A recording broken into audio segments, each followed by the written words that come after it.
예, 우리 하나님 말씀 보겠습니다. 하나님 말씀은 요한계시록 6장 7절과 8절 말씀입니다. 요한계시록 6장 7절과 8절 말씀. 우리 한 목소리로 같이 읽겠습니다. 시작. 넷째 인을 떼실 때에 내가 넷째 생물의 음성을 들으니 나라되 오라 하기로 내가 봄에 청황색 말이 나오는데 그 탄자의 이름은 사망이니 음부가 그 뒤를 따르더라. 그들이 땅 4분의 1의 권세를 얻어 검과 흉년과 사망과 땅의 짐승들로서 죽이더라. 아멘. 예, 우리는 지금 요한계시록의 첫 번째 심판 시리즈 일곱인 심판에 대해서 하나씩 살펴보고 있습니다. 이 첫 번째 인을 떼면서 나왔던 말이 흰색 말이었죠. 흰색 말. 그 흰색 말은 승리한 장군이나 이 왕이 타는 말의 색깔로 전쟁을 상징하는 재앙과 심판이라고 말씀을 드렸습니다. 자, 그 전쟁은 우리가 두 가지 차원에서 봤는데, 먼저 이 국가 간의 전쟁, 보이는 현상적인 전쟁과 그리고 보이지 않는 영적 전쟁으로 나눠서 살펴봤습니다. 이 나라와 나라 사이의 긴장과 다툼이 이 자국의 이익 때문에 발생하는 것처럼 보이지만 그 이면에는 그 전쟁을 통해서 세상을 심판하시는 이 하나님의 도구로서의 역할이 있다. 그렇게 말씀을 드렸습니다. 그리고 영적 전쟁으로 보면 이 마지막 때에 적 그리스도가 나타나서 많은 성도들을 미혹하고 마치 자기가 그리스도인 것처럼 행세한다. 그렇게 말했습니다. 그래서 우리는 이 영적으로 그것들을 잘 분별해야 됩니다. 그리고 두 번째 인을 떼면서 나온 말은 붉은색 말이었죠. 붉은색 말. 이 붉은색은 피를 상징하는 색깔로 이 땅에 있는 화평을 제하고 있었습니다. 이 분쟁을 상징하는 것이었고 이것을 통해서 사람들이 피를 흘리게 됐죠. 이 국가 간의 전쟁과는 좀 성격이 조금 다른 부분이 있었고 인간의 연약함과 완악함으로 인해 공동체가 깨지거나 분열되는 일들을 보여주고 있습니다. 자, 이처럼 화평이 깨지는 일은 사람이 모여 사는 곳에 없을 수 없는 일이지만 특별히 분쟁과 분열의 주인공이 내가 되면 된다, 안 된다? 안 된다. 하나님의 공동체의 화평을 깬다면 이 저주의 대상이 된다고 말씀을 드렸습니다. 그래서 우리는 성령이 하나 되게 하신 이 공동체를 화평케 하는 피스메이커가 되어야 될 줄 믿습니다. 자, 그리고 세 번째 인을 떼면서는 검은색 말이 나왔어요. 검은색 말. 이 검은색 말은 기근을 상징하고 있습니다.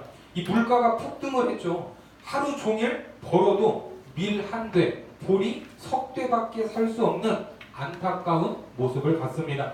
자, 오늘날에도 먹을 것이 없어서 굶주리는 사람들이 있습니까? 없습니까? 우리나라는 지금 잘 사는 나라라 없지만 세계를 놓고 보면 지금 먹을 것이 없어서 굶주리는 사람들이 있습니다. 한쪽에서는 흥청망청 잘 먹고 사는 나라가 있는가 하면 한쪽에서는 먹지 못해서 죽는 나라들이 있습니다. 자, 지구촌 곳곳에서 일어나고 있어요. 자, 그런데 이러한 기근의 원인을 살펴보니까 먹을 식량이 절대적으로 부족해서가 아니라 사람의 심령에 뭐가 없었냐? 하나님의 말씀이 기갈된 상태였다라는 것을 우리는 아모스서 8장을 통해서 확인했습니다. 자, 아모스서 8장 11절 말씀 같이 한번 읽겠습니다. 시작. 주 여호와의 말씀이니라.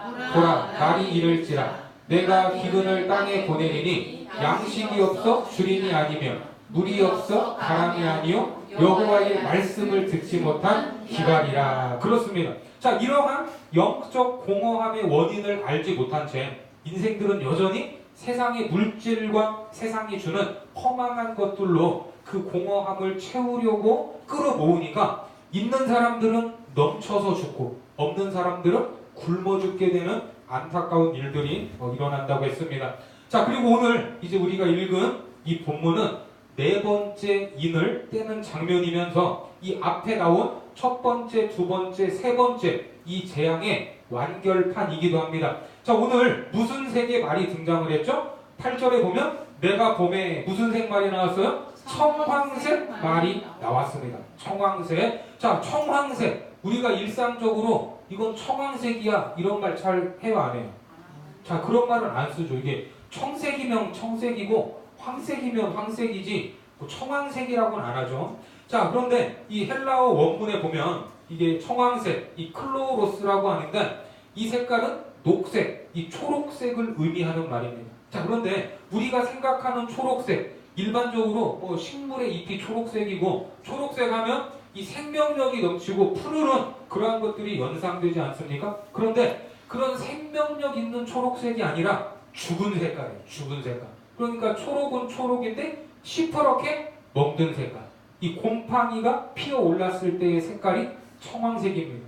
한마디로 오늘 이 청황색 말은 시체 색깔이에요. 시체 색깔.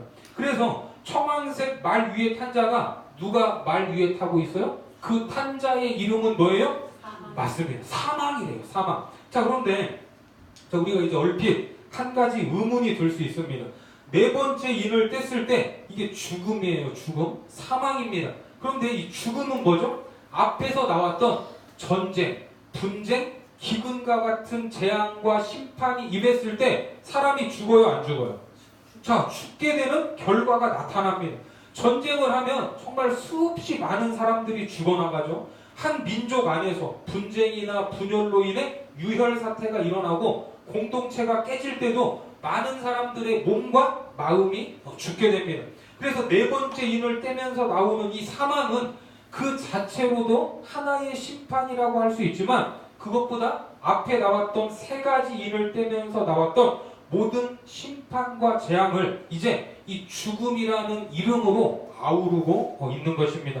자, 이 죽음을 이제 다른 말로 표현을 하면 뭐 전염병, 온역 이렇게 이런 말로도 사용할 수가 있습니다. 자, 8절 후반부에 보면 그들이 땅 4분의 1의 권세를 얻어 검과 흉년과 사망과 땅의 짐승들로서 죽이더라. 자, 여기에 보면 그들이라고 하죠. 그들이라는 복수로 사용을 하죠. 왜 그들이라고 해요? 앞에 나온 이제 이 세 가지 색깔의 말을 포함을 하기 때문에 그들이라고 표현을 하는 거예요. 그래서 이제 앞서 나왔던 전쟁과 분쟁을 의미하는 뭐가 나왔어요?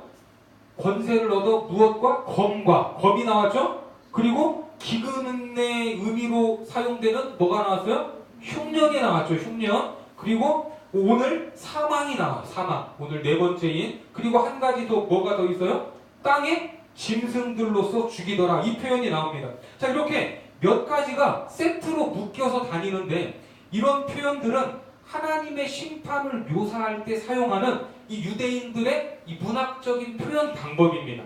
자, 레위기 26장 1절부터 25절까지 보면 자, 이렇게 말씀합니다. 너희가 나를 거슬러 내게 청종하지 아니할진대 내가 너희의 죄대로 너희에게 7배나 더 재앙을 내릴 것이라. 22절 같이요. 시작. 내가 들짐승을 너희 중에 보내리니 그것들이 너희의 자녀를 움키고 너희 가축을 멸하며 너희의 수요를 줄이리니 너희의 길들이 황폐하리라. 25절 시작. 내가 칼을 너희에게로 가져다가 언약을 어긴 원수를 갚을 것이며 너희가 성읍에 모일 줄 알고 너희 중에 연병을 보내고 너희를 대적의 손에 넘길 것이며. 자, 여기 보면 하나님의 말씀을 거스르는 자들을 심판하시는데 뭐가 동원이 됐어요? 들짐승이 동원이 되고 이 연병. 예. 욕이 아니에요. 이게 병 이름이죠. 병 이름. 자, 이 연병이 이 사망과 같은 거예요. 사망과. 그리고 기근이 나오고 있습니다. 자, 한 곳을 더 보겠습니다. 예레미야 21장 자, 5절, 6절, 9절 같이요. 시작. 내가 든 손과 강한 팔, 곧 진노와 분노와 애노로 신이 너희를 칠 것이며 내가 또 사람이나 짐승이나 이 성에 있는 것을 다 치리니 그들이 큰 전염병에 죽으리라 하셨다 하라. 이 성읍에 사는 자는 칼과 기근과 전염병에 죽으려니와 너희를 애워싼 갈대아인에게 나가서 항복하는 자는 살 것이나 그의 목숨은 전리품같이 되리라. 자, 여기에 이제 방금 읽은 본문에는 짐승은 없지만 연병, 칼, 기근이 나오죠. 그러니까 이런 표현들이 뭐예요? 하나님의 심판을 나타내는 이 전통적인 표현 방법들입니다. 그래서 이런 것들을 이해할 때 하나님이 심판하시는구나 이렇게 이해를 해야지 문자 그대로 하나님이 들짐승을 보낸다는데 그러면 요즘에 이 멧돼지들이 지금 산에서 내려와야 한다요. 그 하나님이 그 들짐승을 보내서 우리를 심판하시는 겁니까? 네? 그러니까 뭐 당시 이스라엘 주변에 가는 무슨 들짐승을 연구하고 들짐승이 사람을 습격했는지 안 했는지를 연구하고 있으면 돼요, 안 돼요? 안 된다는 거예요. 이게 문학적인 표현 방법이기 때문에 물론 그것도 나름 뭐 의미가 있겠지만 본문에서 말하는 의도와는 다른 방향으로 빠질 가능성이 있다는 것입니다. 그래서 우리도 우리 속담에 이 뭔가를 엄청 잘할 때 설교를 엄청 잘해요. 평신도인데. 그러면 누구 뺨을 칠 정도로 설교를 잘한다고 하겠어요? 그렇죠. 목사 뺨을 칠 정도로 설교를 잘한다. 이렇게 이제 표현을 하잖아요. 뭔가를 잘하면. 그런데 이것이 우리나라만의 이 고유하고 독특한 표현법입니다. 뭔가를 잘할 때 누구 뺨을 친다. 그런데 외국인들이 이런 표현을 배우고 진짜로 목사 뺨을 치면 돼요, 안 돼? 그거 안 되는 거죠. 그러니까 이게 무슨 말인지 아시겠죠? 그래서 우리가 말씀을 볼 때도 이와 비슷한 경우가 많이 있기 때문에 이게 본질이 뭔지, 이게 의미가 무엇인지 잘 살펴야 된다는 것입니다. 자, 그래서 이제 이런 모든 심판들은 하나님의 경륜과 이 계획하심 가운데 있는데 이 계시록의 심판은 계시록 6장에서부터 16장까지 이어지게 됩니다.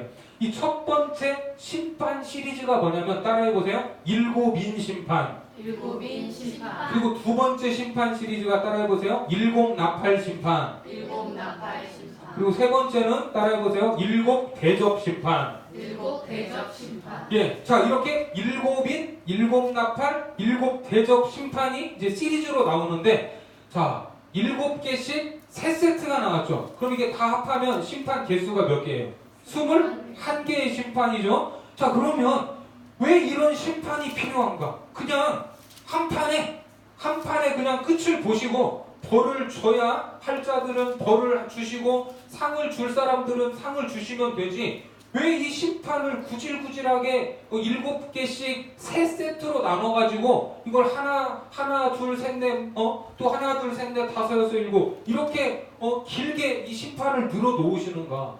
왜 이러실까? 이 대다수의 사람들은 심판으로 인해서 이 계시록을 막 무서워하죠. 하지만 이 계시록을 읽을 때 이 궁극적인 심판의 대상은 우리가 이 심판의 대상입니까? 아닙니까? 그렇죠. 우리는 심판의 대상이 아니에요. 하나님의 자녀들은 심판의 대상이 아닙니다. 자, 계시록에 나오는 심판의 대상은 교회가 아닌 하나님을 거역하는 세상이에요. 세상. 자, 전에도 말씀을 드렸지만 학교에서 도망간 학생 때문에 막 선생님이 막 화가 막 나가지고 이놈의 자식이 학교에 왔으면 공부를 해야지 도망가 하면서 막 교탁을 두드리면 이게 분위기가 어떻게 되겠어요? 지금 도망간 놈은 없는데 삭막해지겠죠. 그런데 또 때마침 잡혀왔어요. 나가다가. 그런데 막 그 학생을 여기다 엎어놓고 막 종아리를 때리고 그렇게 하면 이 교실 분위기가 아주 냉랭해지겠죠. 나머지 학생들도 다 숨을 죽이고 이제 몸을 사리고 있어야 돼요. 그러면 그 자리에는 다음 시간에 도망가려고 하는 놈이 있었어요. 그러면 먼저 도망가다 잡혀온 놈이 지금 막 맞고 선생님이 화가 나면 다음 시간에 도망가겠어요? 못 도망가겠어요? 자 오늘은 이제 날이 아닌가 보다. 오늘은 도망가면 안 되겠다. 이렇게 하면서 마음을 이제 돌이키게 되는 거예요. 오늘 괜히 잘못 걸리면 나도 저렇게 맞겠다. 이런 생각에 이제 꾸부정한 자세를 바로 잡고 학생의 본분인 공부에 집중하게 된다는 거예요. 자, 이것이 바로 하나님이 이 땅을 심판하시는 이유 중에 하나라는 것입니다. 자, 그런 차원에서 오늘 본문 8절 후반부에 보면 내가 봄에 청황색 말이 나오는데 그 탄자의 이름은 사망이니 음부가 그 뒤를 따르더라. 같이 시작. 그들이 땅 4분의 1의 권세를 얻어 검과 흉년과 사망과 땅의 짐승들로서 죽이더라. 자, 이제 다 죽여요. 죽이는데 그 권세의 범위가 얼마만큼이에요? 땅의 몇 분의 1? 4분의 1의 권세. 4분의 1. 4분의 1이면 전체의 25%죠. 25%는 자기들이 마음대로 할 수 있어요. 좌지우지 할 수 있는 권한이 있지만 아직 몇 퍼센트는 손을 못 대요. 75%는 손을 못 댄다는 거예요. 그러니까 이제부터 재앙과 심판이 시작되는 것입니다. 그래서 주님께서 말세에 대한 말씀을 제자들에게 하실 때도 이렇게 말씀하셨죠. 마태복음 24장 6절부터 8절까지 보면 난리와 난리 소문을 듣겠으나 너희는 삼가 두려워하지 말라. 이런 일이 있어야 하되 아직 끝입니까 아닙니까? 끝이 아니래요. 그리고 7절에 민족이 민족을 나라가 나라를 대적하여 일어나겠고 곳곳에 기근과 지진이 있으리니 8절 같이요 시작. 이 모든 것은 재난의 시작이니라. 자, 이런 일이 있어도 시작이라는 거예요. 아직 끝이 아니라는 것입니다. 그런데 그 끝을 생각하고 있으면 돼요 안 돼요? 언젠가 그 끝이 오겠지만 그 끝이 언제일까? 그날이 언제지 하면서 막 666이라는 숫자가 어떻게 나오는지 막 계산기 두드리고 앉아있고 그 날짜를 억지로 짜맞추면서 그 끝 예수님이 언제 오실까 몇 월 며칠을 계산하고 있으면 그게 돼요 안 돼요? 아 이제 시작이라니까요. 이제 지금 진행 중이라니까요. 우리는 물론 그날을 바라봐야 되지만 그날을 계산할 필요는 없습니다. 그런데 막 누가 몇 월 며칠이라고 하면 무슨 새로운 말씀 해석이라고 하면서 하나님이 자기들에게만 이 직통으로 계시해줬다고 떠드는 사람들이 있어요. 자, 전부 다 가짜입니다. 가짜. 그런데 그런 이야기를 듣는 일부 성도님들은 반응이 뜨겁죠. 우리 교회에서는 몇십 년 동안 들어보지 못한 말씀이라면서 혹하고 그렇게 넘어가는 경우들이 있습니다. 여러분들은 안 그러시겠죠? 예, 그 날짜 계산하는 건 전부 다 가짜예요. 자, 그래서 이제 오늘을 이제 살아가는 우리가 이제 이 계시록 말씀이 기록되는 이때와 지금의 시간적인 차이가 2000년이라는 시간 그리고 그 당시 문화로부터 이제 많이 떨어져 있기 때문에 그 시대의 배경과 문화를 우리가 잘 알지 못하면 이 말씀을 읽고 자칫 잘못된 방향으로 나아갈 수 있고 이게 잘못하면 아까 말씀드렸듯이 목사 뺨을 이제 때리는 일이 벌어질 수도 있다는 것입니다. 자, 그래서 이제 앞으로도 계시록을 보면서 우리가 주의해야 할 것 중에 하나는 이제 이런 재앙들이 뭐 첫 번째인, 두 번째인, 세 번째인, 네 번째인 이렇게 순차적으로 소개되어 있고 각각 구분이 되어 있어서 이제 소개된다고 해서 한 가지가 끝나면 이 재앙이 오고 이 재앙이 끝나면 세 번째 재앙이 오고 이렇게 이해를 하게 되는데 이렇게 이해를 하면 안 돼요. 말세에 나타나는 징조들은 정해진 순서에 의해서 1번, 2번, 3번 이렇게 차례로 오는 것이 아니라 이 모든 재앙이 동시다발적으로 일어난다는 것입니다. 이해가 되십니까? 자, 그래서 이런 재앙들이 순차적으로 일어난다고 주장하는 사람들이 또 있어요. 그게 누구냐면 세대주의 신학자들입니다. 세대주의 신학자들. 이 세대주의적인 관점으로 계시록을 보면 어떻게 될까요? 예? 여러분 혹시 세대주의 들어보셨어요?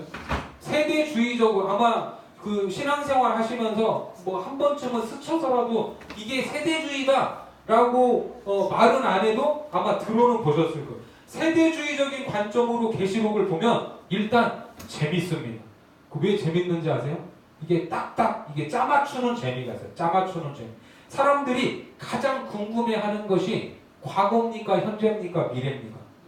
그렇죠. 미래를 가장 궁금해하잖아요. 그러니까 이 세대와 미래를 말씀에 짜맞추기 때문에 재미가 있고 기대가 돼요.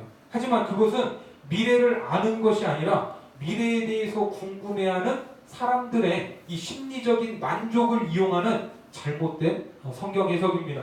자, 앞으로도 계속해서 여러 가지 심판과 재앙의 일들을 보게 되는데 그 순서대로 뭔가가 이 땅에 이루어지는 것이 아니다라는 것을 여러분 기억하시기 바랍니다. 자, 이 국가대표팀 이 축구 경기가 시작을 했는데 시작한 지 5분도 안 돼서 우리가 한 골을 내주면 기분이 어떨까요?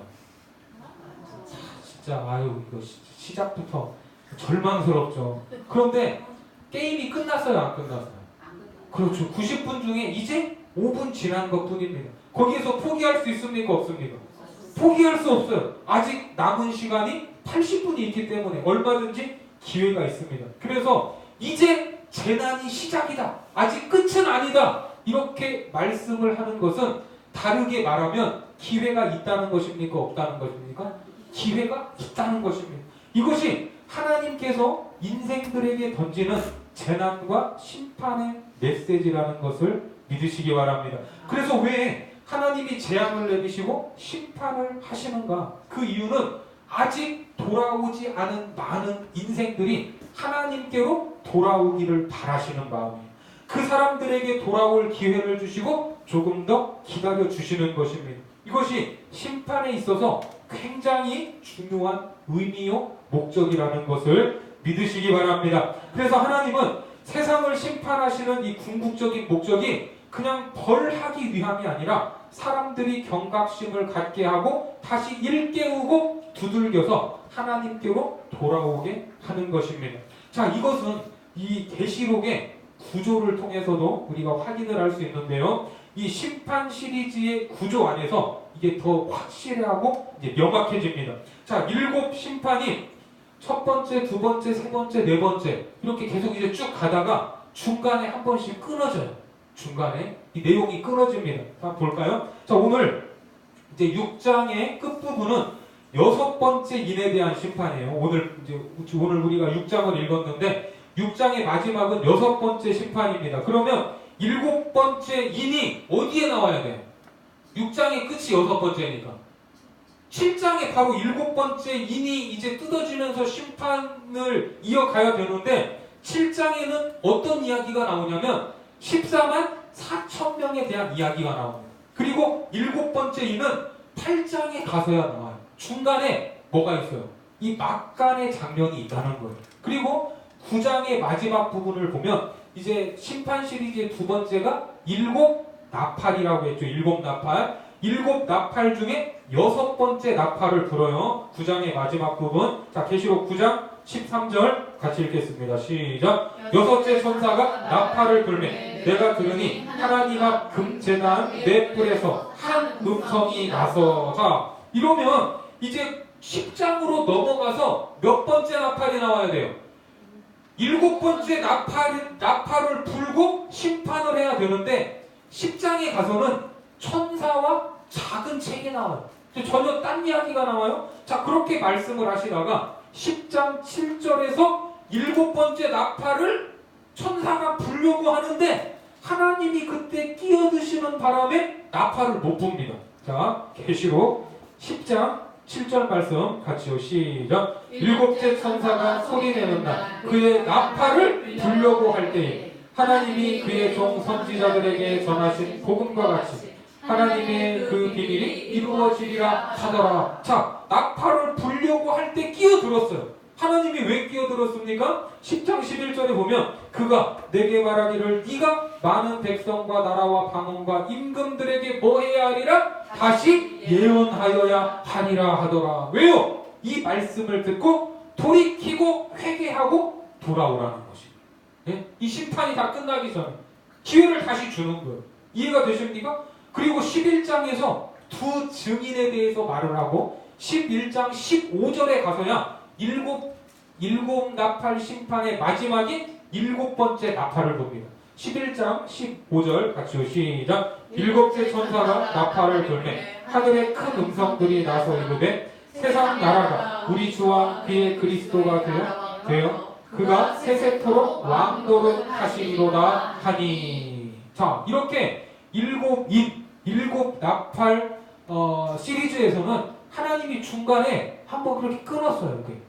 잠깐 이 쉬는 타임을 주시면서 돌아올 기회를 주셨어요. 그런데 마지막 심판 시리즈가 뭐라고 했죠? 7 대접 심판을 보면 이제 분위기가 완전히 달라집니다. 자, 계시록 16장 1절 2절 같이요. 시작. 또 내가 들으니 성전에서 큰 음성이 나서 7 천사에게 말하되 너희는 가서 하나님의 진노의 7 대접을 땅에 쏟으라 하더라. 첫째 천사가 가서 그 대접을 땅에 쏟음에. 자, 2절이죠. 3절에서 둘째 천사가 그 대접을 땅에 쏟음에, 바다에 쏟음에. 4절, 셋째 천사가 그 대접을 강과 물 근원에 쏟음에. 넷째 시작. 넷째 천사가 그 대접을 해에 쏟음에. 다음 10절이요. 또 다섯째 천사가 그 대접을. 12절. 또 여섯째 천사가 그 대접을 큰 강 유브라데에 쏟음에. 일곱째 천사가 그 대접을 공중에 쏟음에. 자, 마지막 일곱 대접 심판에서는 첫 번째 대접부터 마지막 일곱 번째 대접까지 중간에 쉬는 타임이 있어요, 없어요? 쉬지 않고 전부 다 쏟아 부어버립니다. 중간에 삽입된 내용이 없어요. 그러니까 앞서 중간에 삽입 부분은 이게 편집을 잘못한 것도 아니고, 이 계시록은 편지라고 했죠. 편지. 소아시아의 7교회에 이 보내진 편지인데, 이것이 뭐 편지가 배달되다가 막 흘려가지고 이게 앞장 뒷장이 바뀐 게 아니에요. 예? 그런 게 아닙니다.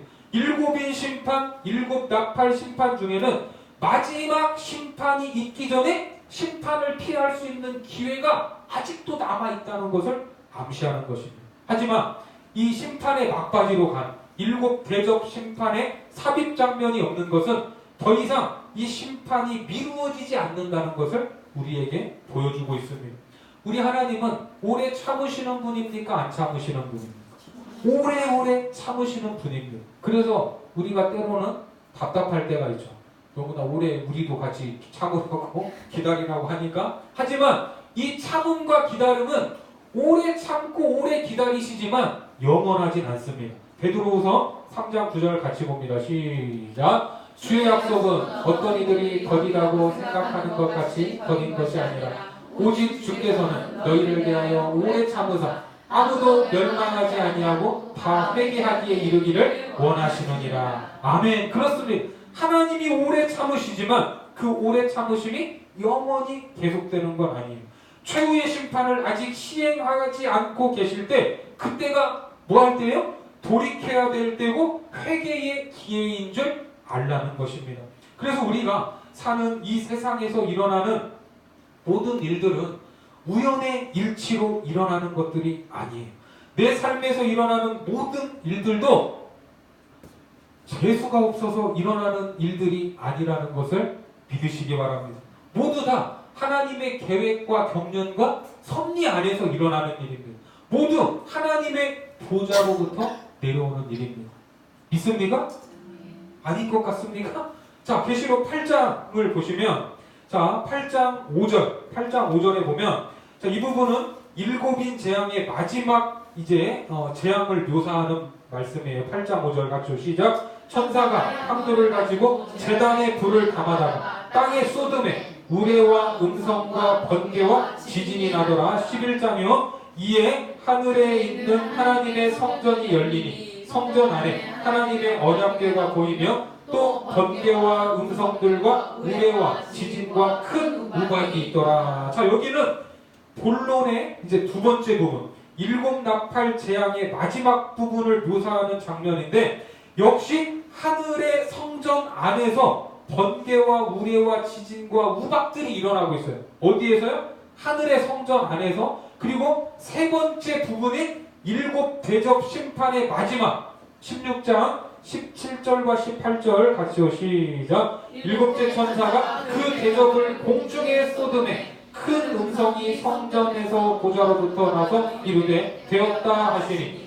번개와 음성들과 우레소리가 있고 또 큰 지진이 있어 얼마나 큰지 사람이 땅에 있어 온 이래로 이같이 큰 지진이 없었더라. 자, 지금 방금 읽은 이 세 종류의 재앙이 기록되어 있지만 공통점이 뭐였어요? 공통점이 번개와 음성과 우레와 지진이 계시록 4장과 5장에 소개되어 있는 하늘에 있는 누구의 보좌? 하나님의 보좌로부터 이거 모든 것들이 나오고 있다는 것입니다. 그러니까 이 모든 것들이 우연히 발생되는 것이 아니라 하나님의 주권과 섭리 아래에서 이 모든 것들이 진행되고 있음을 보여주고 있습니다. 이것이 우리의 삶에도 동일하다는 것을 믿으시기 바랍니다. 아멘이십니까? 하나님의 섭리와 경륜이에요. 그리고 이제 이 세 종류의 심판 시리즈를 보면 이 심판의 강도와 범위가 점점 확대되고 있음을 알 수 있는데, 오늘 일곱인 심판 때는 땅의 몇 분의 1의 권세만 받았죠? 4분의 1, 25%의 권세만 받아서 죽였어요. 그렇죠? 그런데 이제 8장에 보면 두 번째 심판 시리즈 일곱 나팔을 불 때는 3분의 1이 심판을 당하고 있습니다. 8장 7절 같이요, 시작. 첫째 천사가 나팔을 부니 땅에 3분의 1이 타버리고 수목의 3분의 1도 타버리고. 자, 첫 번째 시리즈 25%에서 이제 3분의 1이면 몇 퍼센트예요? 33.3%죠? 수치가 올라갔어요. 자, 이렇게 진행이 되다가 마지막 심판 시리즈인 일곱 대접 심판 때에는 땅의 모든 생물이 심판을 받게 됩니다. 자, 이렇게 25%, 33.3% 모든 이제 땅의 생물들, 이 수치가 보여주는 것이 뭡니까? 하나님께서 내리시는 심판의 강도도 점점 세지고 있다는 것을 의미하는 것입니다. 하지만 이런 심판은 하나님이 심판을 위한 심판을 하시는 것이 아니라는 것이죠. 비록 매를 들고 때리시지만 때리기 위해서 때리는 것이 아니라 심판하시면서도 여전히 어떻게 하기를 원하시는 거예요?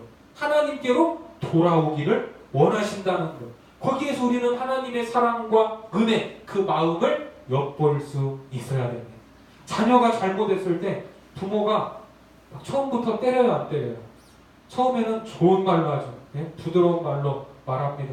그런데 그래도 말을 듣지 않으면 이제 목소리가 좀 더 커지죠? 볼륨이 좀 올라가죠? 그래도 고치지 않으면 이제 뭐예요? 매를 들고 때리는 거예요.